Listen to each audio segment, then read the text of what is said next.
बिस्मिल्लाहिर्रहमानिर्रहीम। हमारी मछली बेकिंग के लिए, बेक करने के लिए तैयार है।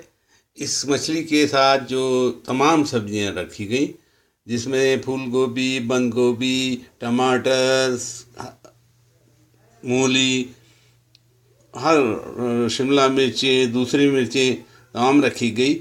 और ये जो आपको लाल सा दिख रहा है, ये हॉट सॉस उसके ऊपर डाला गया।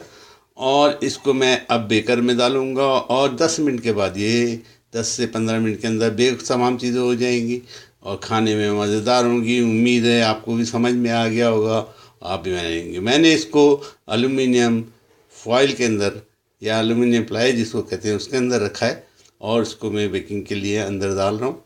उम्मीद है आप ज़रूर बनाएंगे। उम्मीद है बहुत टेस्टी होगी। उम्मीद है बहुत।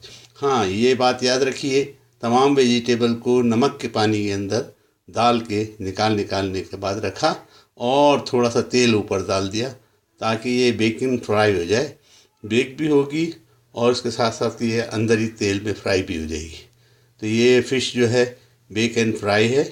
और वेजिटेबल्स है, वेजिटेबल को चाहे तो आप स्टीम करके अलग से भी कर बना सकते हैं, लेकिन मैंने एक साथ बनाता हूँ, इसलिए मैंने तमाम चीज़ें इसके अंदर डाल दी।